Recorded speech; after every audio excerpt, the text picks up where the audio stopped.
We have a fair bit of drama to address today. We had Pollo leaving one of the matches during the tournament and then deafening for the next game, not talking to Acorn and Aegis at all. They had DMs being shared and they didn't look like they were too friendly. I'm going to cover what caused this, what the result was, and what it means for the team going forward. Why Pollo then started crashing out on Kanata. I also want to talk about the new season being moved forward. This new season is coming even quicker now, and the theme has been leaked. Also, just want to talk about where all the teams are dropping for finals. It's looking like it's going to be an extremely stacked finals. Mr. Savage is contested though. Peterbot's contested. Who do I think is going to win it? And could this be the last divisional cup ever? There's a lot to talk about. Let's jump into it. Let's kick off with a little bit of drama. What is going on between Aegis, Acorn, and Pollo? Why are they beefing now, and why does it look like it's over nothing? So we had Acorn Aegis streaming the last day of the Div Cup qualifiers. In game one, we see Pollo go down, dropping off the island. He gets lobby focused. He dies. He then instantly leaves the game and plays the entire next game deafened. Now, this is really confusing. I was trying to DM the guys and figure out what was going on because it just seemed like I missed something. There's no way this is all happening because Pollo died. So I want to let both the players explain it so you guys get the full picture because it was really confusing. Here's Acorn explaining his side of the story. Why is he angry? Because first game, I kind of got him killed. Like, not on purpose though, but he just insta-backed out and he's just deafened since. He just always does this. He's a little ass kid. Just always cries. All right, so Acorn is admitting that he trolled and that's why Pollo died, but he didn't expect him to be this upset about it. So let me show you Pollo's explanation of what happened. He said this on Aegis' stream after the tournament. On Kinch, so I gotta go for Kinch today, right? Yeah, so he needs to get 15k damage. What do we do? He goes on the island, right? Right. We stay in the island until the 2 tick with no whites, and it's like an island that you can't get off easy, right? Like you're just gonna die out the air. I die out the air because we're just sitting there for no reason. I back out, right? So you see, he starts trolling, right? Next game, I'm just deafened the whole time because I thought we were trolling, right?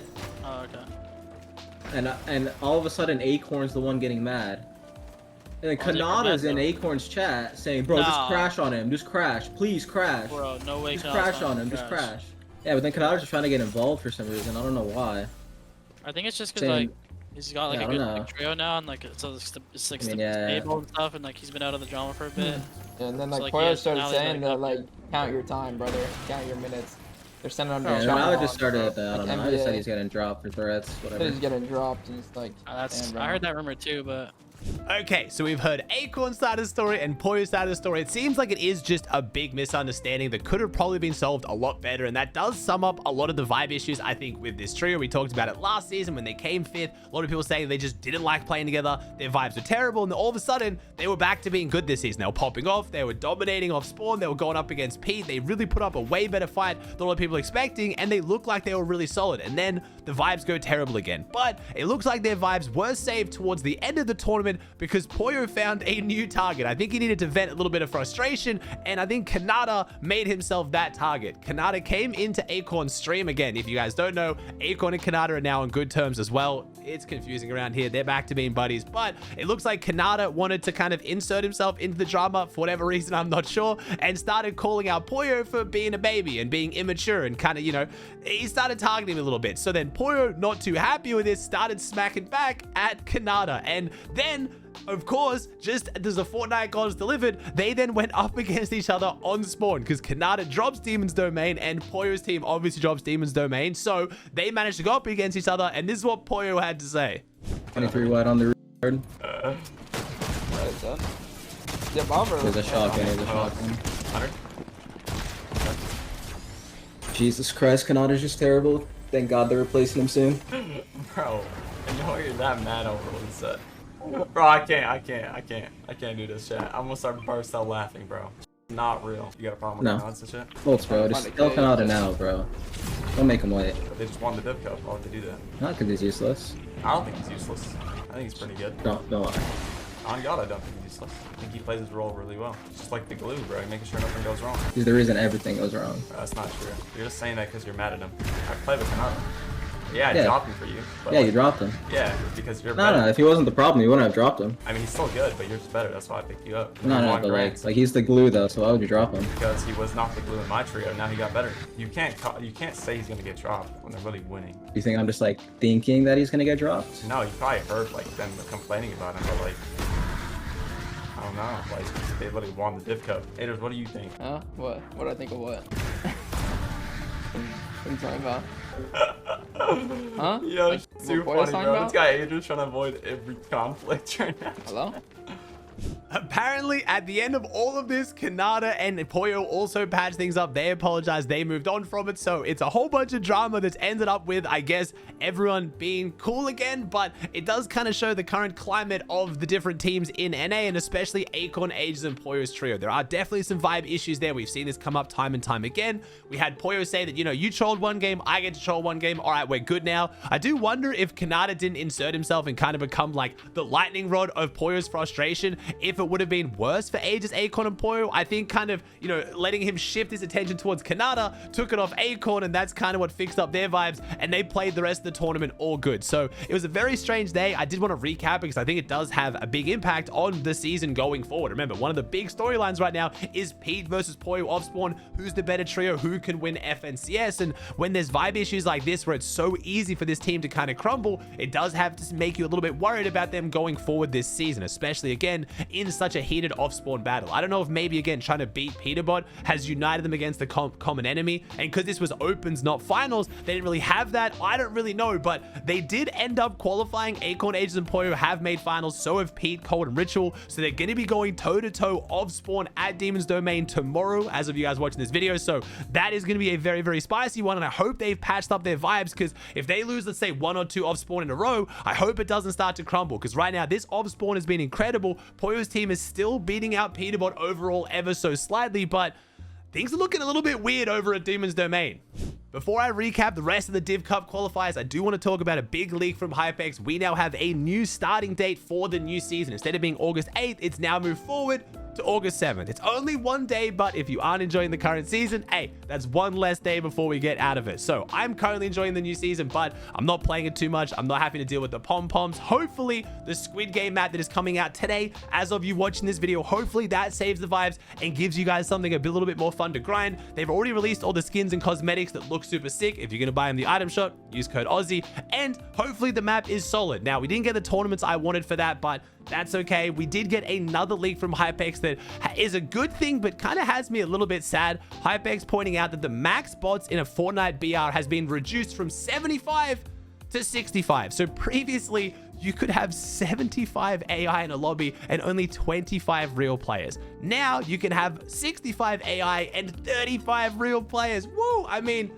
it's kind of depressing. I'm not gonna lie. As an OCE player, I could swear half my lobbies have more than that because there's so many different game modes splitting up the player base. But hey, that's cool, I guess. It's better, but I never realized you could have up to 75 AI in one lobby. I thought it had to be like a max of like 30 or 40. That has me a little bit depressed, but at least we're going in the right direction.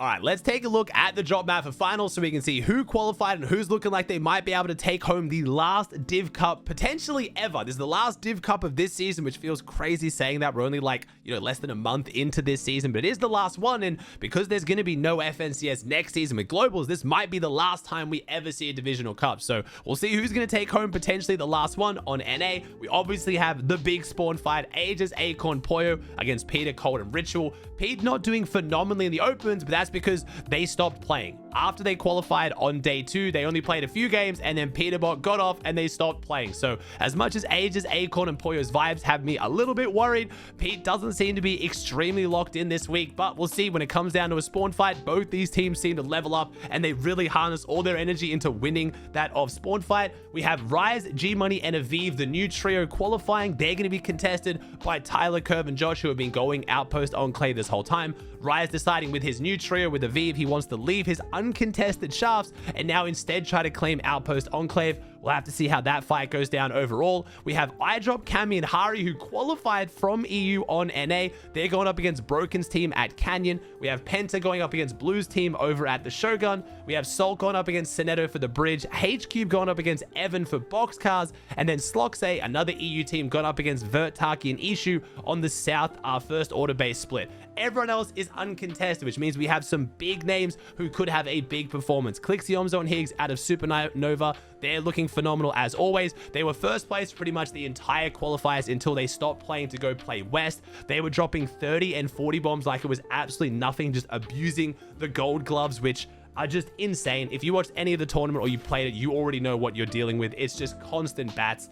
I really hope Epic nerfs these or does something, but since they're going on summer break like now, today, of me posting this video, I don't know if there's any chance this is going to be fixed for finals or for the next 2 weeks.